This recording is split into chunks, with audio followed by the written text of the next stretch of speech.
Assalamualaikum warahmatullahi wabarakatuh.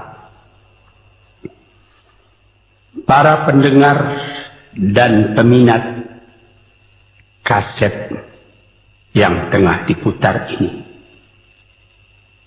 saya menyatakan rasa bahagia, rasa syukur kepada Allah dapat menyampaikan dakwah saya ini sekarang dengan kaset.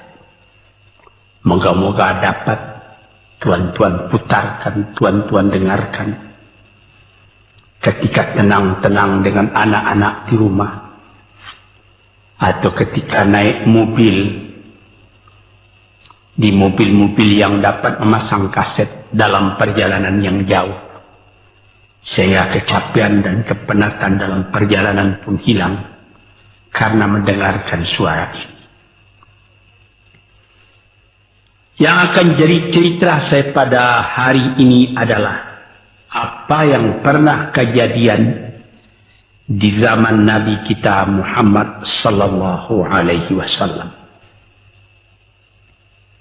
Di dalam riwayat ada diceritakan bahwa pada suatu hari, kira-kira pukul 9 pagi sepenggalah matahari naik,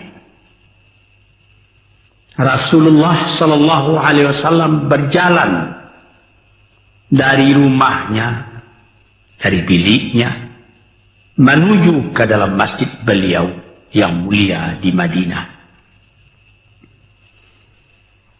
Ketika itu biasanya ada juga orang yang sembahyang di masjid, sembahyang sunat duha.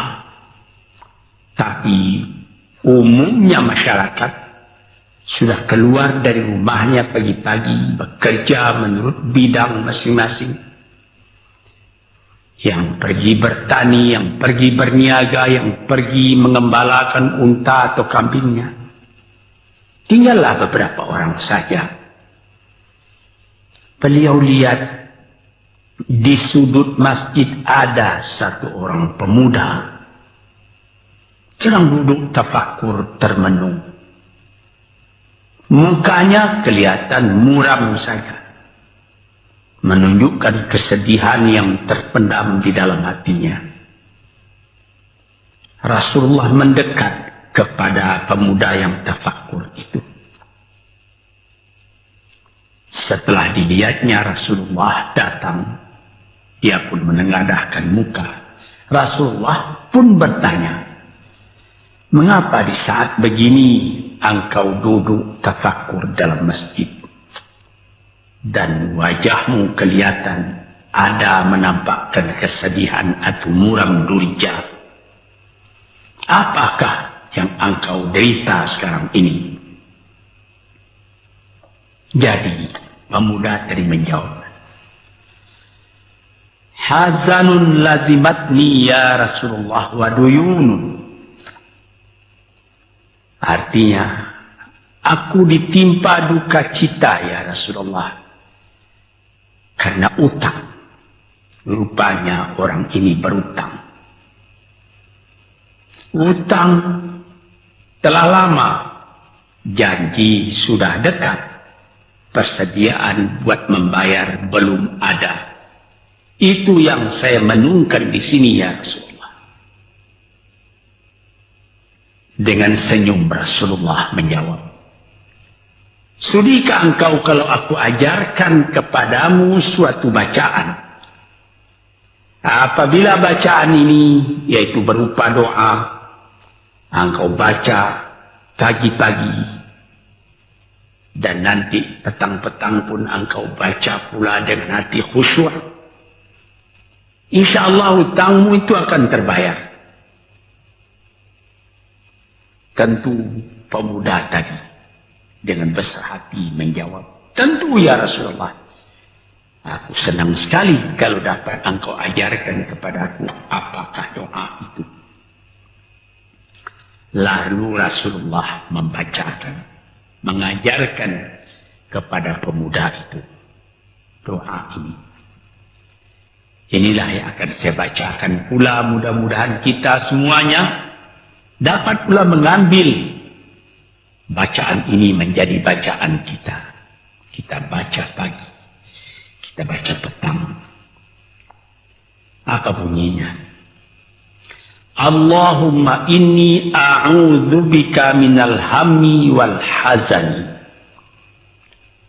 wa a'udzubika minal ajzi wal kasli wa a'udzubika minal bukhli wal jubni wa a'udzubika min ghalabati daini wa qahrir rijal. Sebelum kita uraikan atau kita tafsirkan artinya satu demi satu, baik kita artikan secara keseluruhan lebih dulu. Artinya ialah, ya Tuhanku, aku berlindung kepada Engkau daripada ini. Lalu disebut 8 banyaknya. Yang pertama, aku berlindung kepada Engkau daripada duka cita, daripada kesusahan dan duka cita. Susah dan duka cita sudah 2. Dan aku berlindung kepada Engkau daripada malas, daripada lemah dan malas, jadi 4. Dan aku berlindung kepada Engkau daripada bakhil, berat mengeluarkan uang, dan daripada pengecut atau penakut, sudah 6. Dan aku berlindung kepada Engkau daripada pengaruh berutang dan daripada kekuasaan orang lain atas diri kita, sehingga kita tidak mempunyai kemerdekaan pribadi lagi. Inilah 8 yang diminta kepada Tuhan. Moga-moga kita jangan diserang oleh penyakit ini. Karena kalau ada ini penyakit yang 8 perkara, itu kita mempunyai pribadi yang lemah. Tidak mempunyai lagi personality yang dapat tegak. Padahal dalam didikan agama kita, tempat kita takut cuma satu, yaitu Allah. Yang lain tidak ada. Yang pertama, susah. Apabila orang telah susah, pikirannya pun sudah tertumbuk. Jalan untuk maju tidak ada lagi. Padahal dalam kehidupan itu, manusia tidak akan berjalan di atas jalan yang datar saja, yang bertaburkan kembang. Kehidupan itu mendaki, menurun, melereng, berenang, melewati ombak dan gelombang. Itu pasti dalam hidup. Apa yang disusahkan? Kusut, tak ada kusut yang tidak selesai. Keruh, tak ada keruh yang tidak jernih. Apabila pikiran kita telah susah lebih dulu, maka gelaplah jalan yang kita tempuh ke muka dalam kehidupan tadi. Yang kedua, kita disuruh berlindung kepada Allah daripada duka cita. Yang menyebabkan orang duka cita itu memang banyak. Misalnya, kehilangan barang yang disukai, kematian orang yang disenangi, bahaya yang datang dengan tiba-tiba. Orang yang ditunggu sudah lama tidak datang. Barang yang dicari tak bertemu, dan lain-lain sebagainya. Lalu tumbuh hazan, duka cita. Kalau kesusahan menjadikan soal yang kita hadapi jadi kusut, kedukaan menyebabkan jalan yang kita tempuh jadi gelap. Nah, ini 2 dua hal yang bisa menghambat, menjadi rintangan bagi manusia di dalam kehidupannya. Lalu yang ketiga, aku berlindung kepada Engkau ya Allah minal ajaz. Lemah.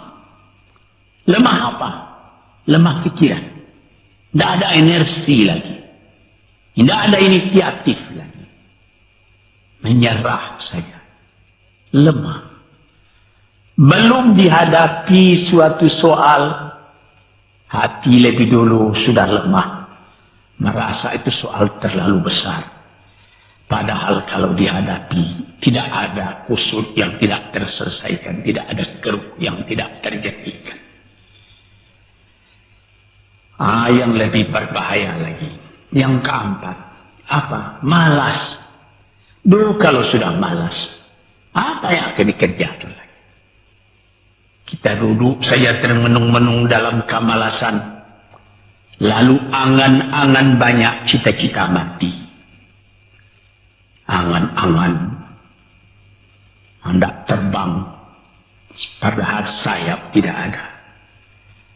Angan-angan hendak mempunyai ini, hendak mempunyai itu, hendak mempunyai Mercedes-Benz, hendak mempunyai rumah besar.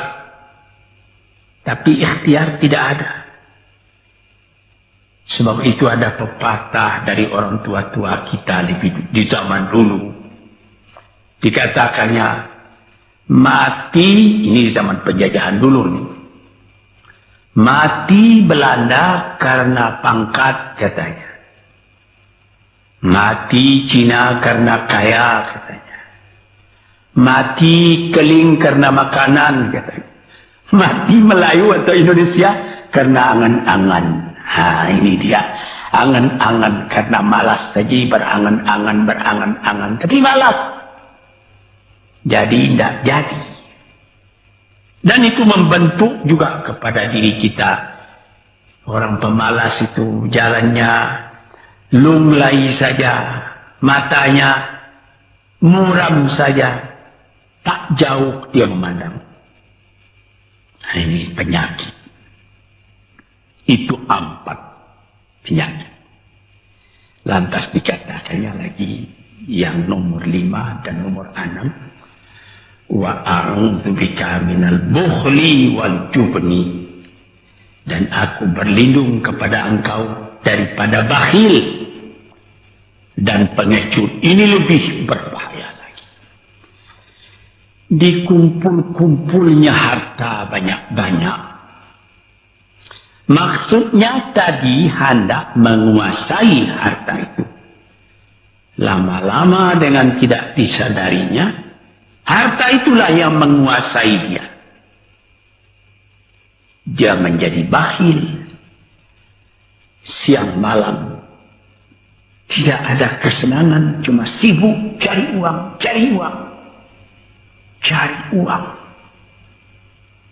Kemudian simpan banyak-banyak. Gunanya ya cuma mengumpul itu saja.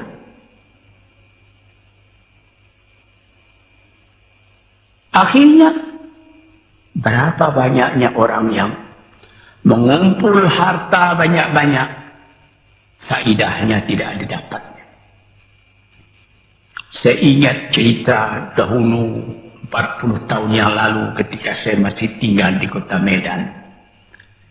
Ada satu orang kaya mengumpul harta.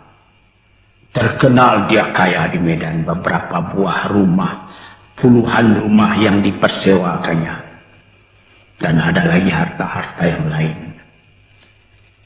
Dia berjalan di jalan raya kota Medan itu dengan jalan kaki pakai payung satu. Padahal orang sudah mulai membeli mobil. Entah Cadillac lah, entah Chevrolet lah. Model-model yang terkenal sebelum perang. Anaknya mengambil faidah dari kekayaan ayahnya. Dia beli mobil dengan uang ayahnya. Lalu orang bertanya, Tuan, anak Tuan sudah naik mobil, Tuan masih jalan kaki.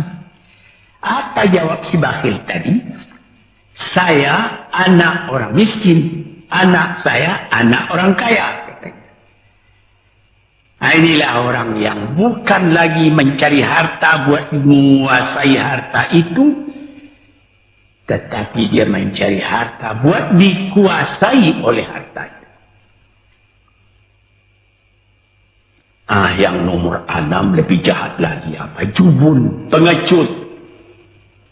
Pengecut ini menjadikan separuh dari kehidupan manusia menjadi gagal. Ada pepatah orang, kalau engkau berniaga atau berusaha, meskipun modalmu tadinya tidak ada, asal engkau berani, itulah modal utama dalam hidup. Sesuai dengan pepatah Melayu atau pepatah Indonesia lama, dia katakan, robeklah tali, putuslah tali layang-layang, robek kertas tentang bingkai. Hidup jangan mengepalang, tidak kaya berani pakai. Hidup jangan mengepalang, tanggung-tanggung jangan. Tidak kaya, berani pakai. Keberanian itu adalah modal.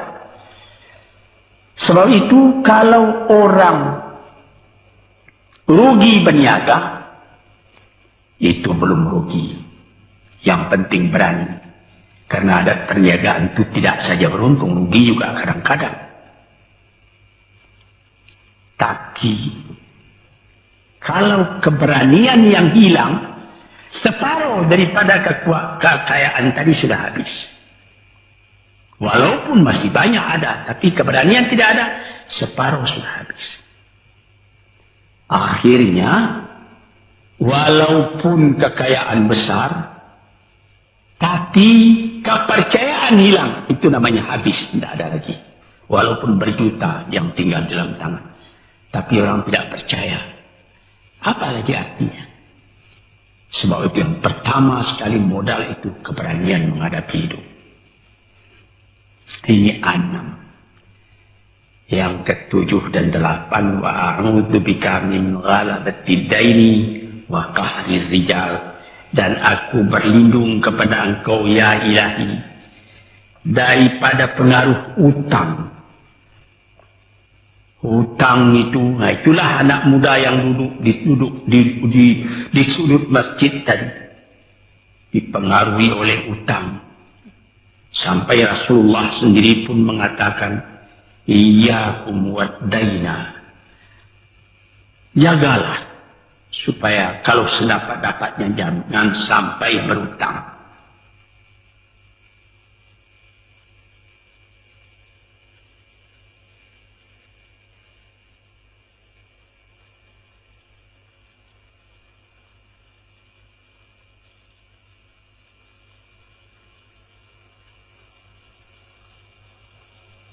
Bisa juga berutang kalau keberanian tidak ada, dan berani itu membuka jalan buat mencari bayarnya.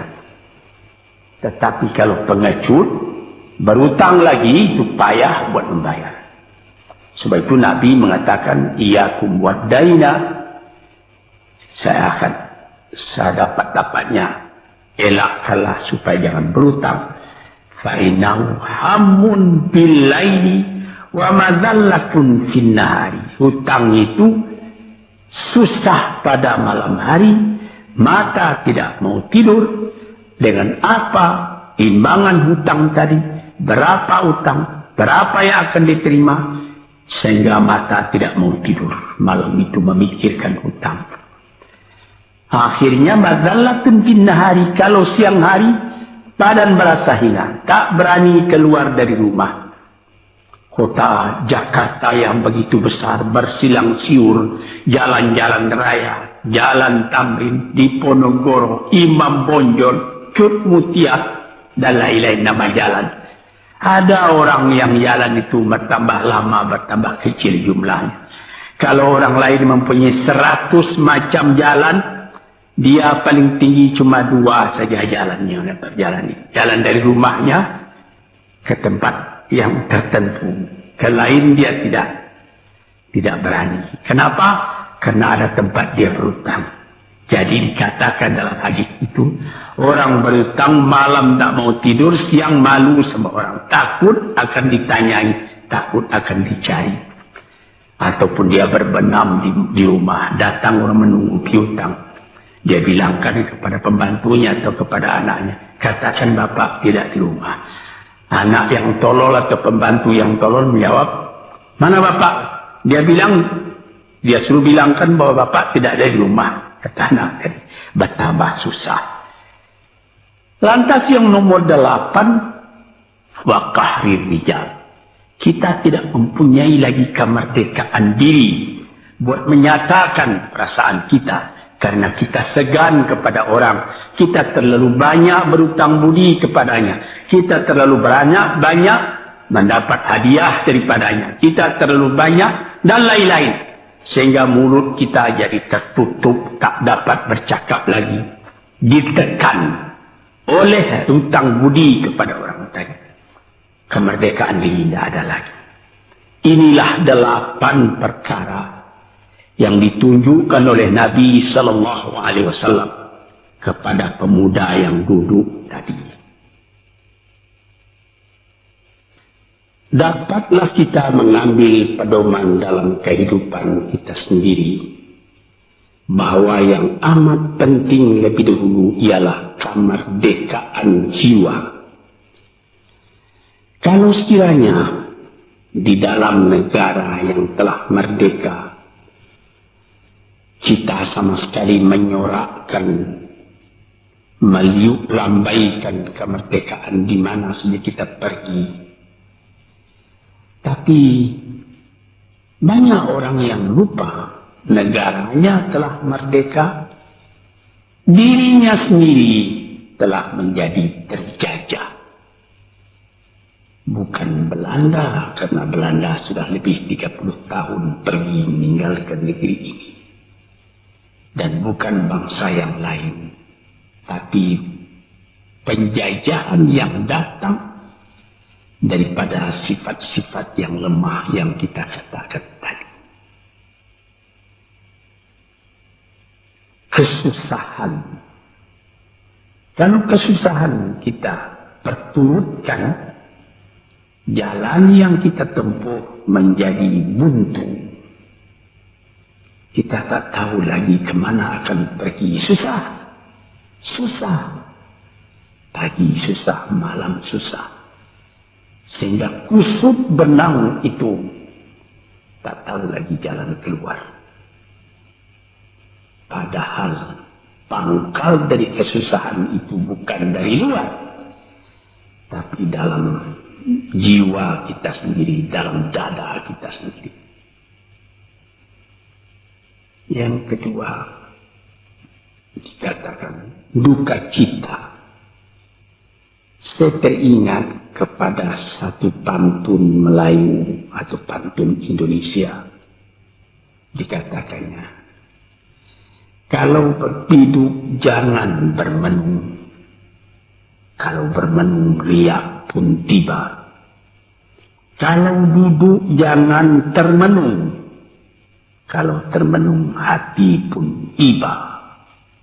Kalau hati sudah iba, jalan tertumbuk.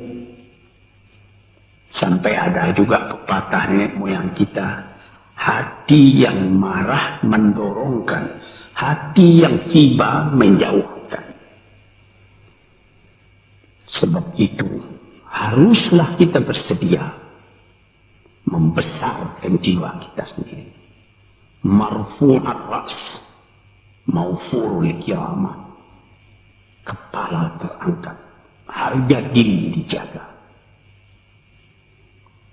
Itu. Kemudian dikatakan yang kedua, al-ajaz, lemah, al-kasal, malas. Kelemahan ini juga ada yang karena penyakit. Kenapa lemah saja? Kenapa tiap-tiap pekerjaan yang dihadapi pesimis yang timbul sehingga timbul malas? Kalau perlu, kita pergi kepada dokter, terutama psikiater. Kita tanyai, di mana segi kelemahan ini? Karena kelemahan jiwa, kemalasan, malas dan lemah itu dari jiwa pangkalnya. Ahli-ahli ilmu kesehatan yang telah mendalam mengetahui hubungan antara rohani dengan jasmani kita, sehingga timbul ilmu yang dinamai psikosomatik atau psikoterapi, menganalisa jiwa dari mana seginya, maka timbul lemah, maka timbul malas. Di sini kita memerlukan kuatnya energi.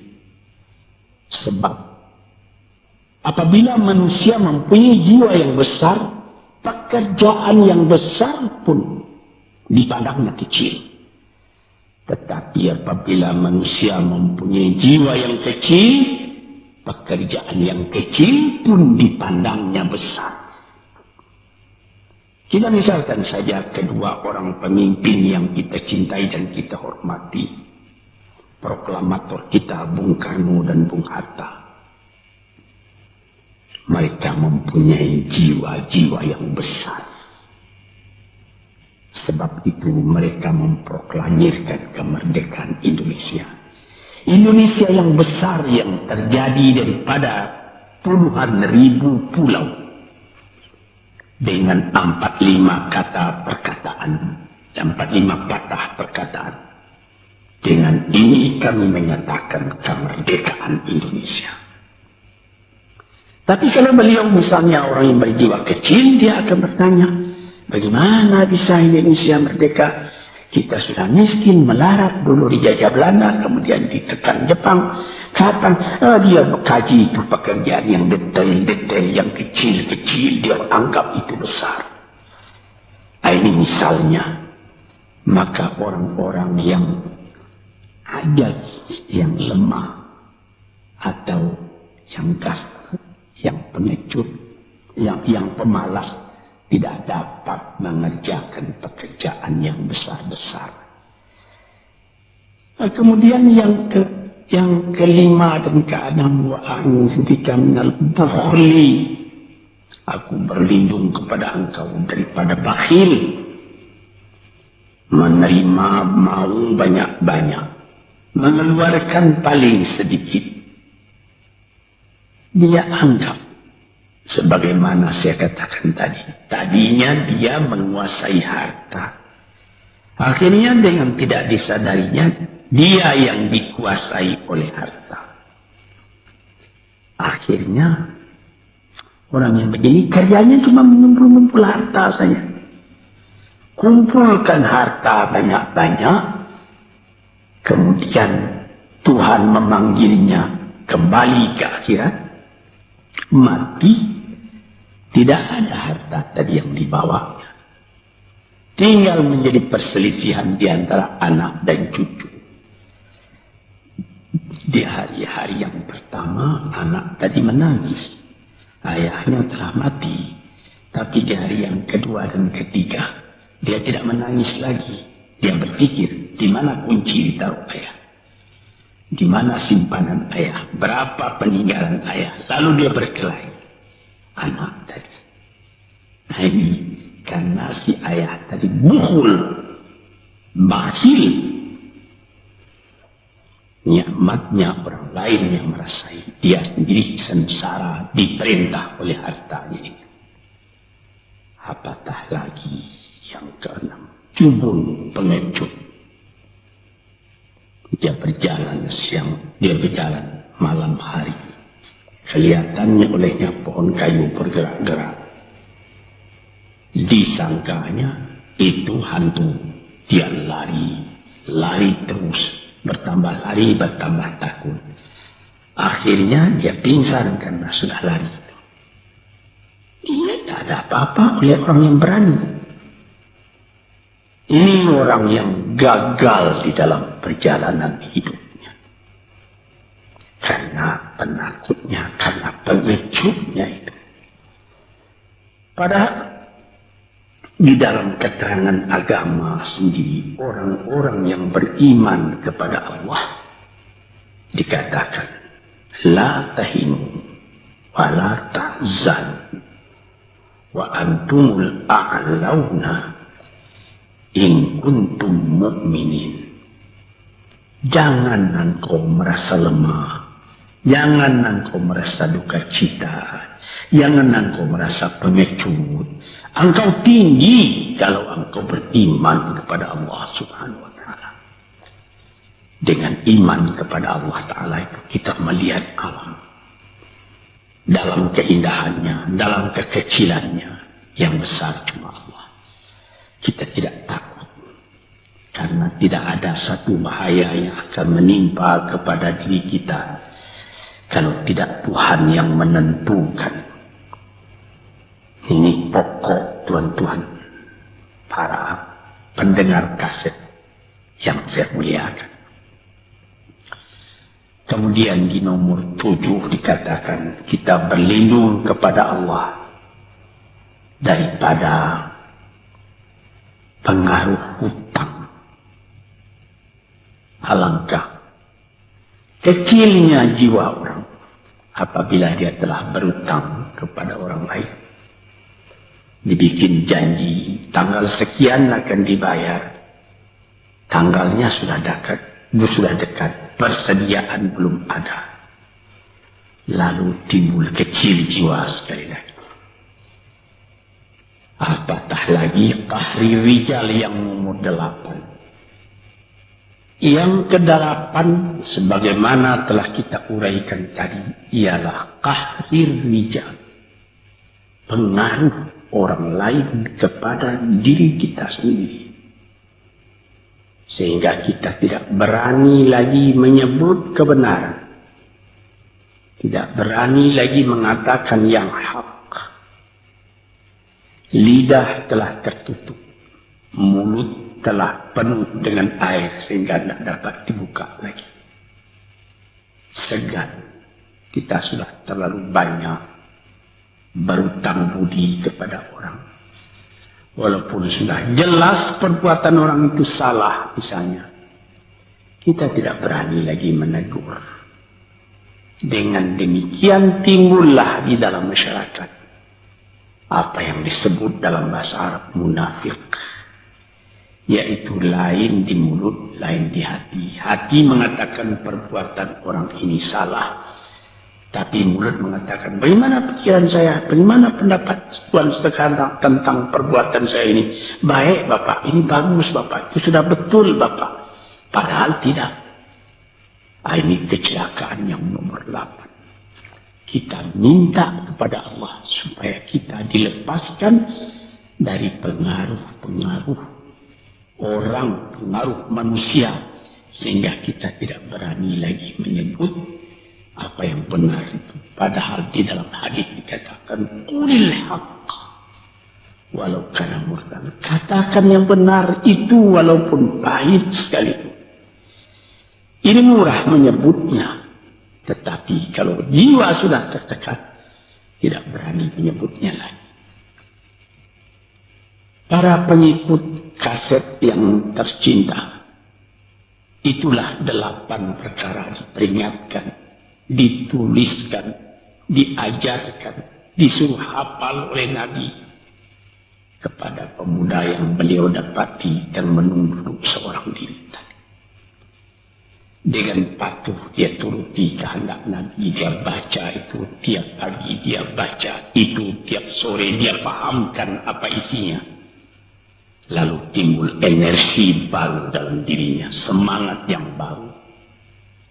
Langit pun kelihatan cerah, bintang pun kelihatan berkelap-kelip, matahari pun kelihatan bercahaya, dan dia sudah melihat kehidupan ini dengan mata yang terang. Kemudian dia bertemu dengan Nabi, ya Rasulullah, saya mengucapkan terima kasih. Penyakit-penyakit tak ada pada saya lagi, utang saya sudah terbayar, dan saya akan memulai hidup yang baru. Inilah jawab dari pemuda tadi. Dan inilah jadi pedoman pula bagi kita kaum muslimin. Kalau kita terjadi pada diri kita beberapa hal, salah satu dari yang 8 perkara itu. Baca doa ini pagi, baca doa ini petang, lalu berusaha. Jangan cuma berdoa, berusaha, berdoa dan berusaha. Allah akan membukakan kepada kita pintu rahmatnya, memberikan nikmatnya yang berlipat ganda, sehingga segala sesuatu yang di kiri kanan kita menjadi kekayaan, menjadi inspirasi buat maju ke depan di dalam kehidupan ini. Bapak-bapak, saudara-saudara pendengar kaset yang saya muliakan, moga-moga pengaruh dari hadis ini, daripada doa ini masuk ke dalam diri saudara, dan saudara menjadi orang muslim dan merdeka yang sejati. Sekianlah pandangan saya, moga-moga ada manfaatnya bagi para pendengar dan peminat kaset yang tercinta. Assalamualaikum warahmatullahi wabarakatuh.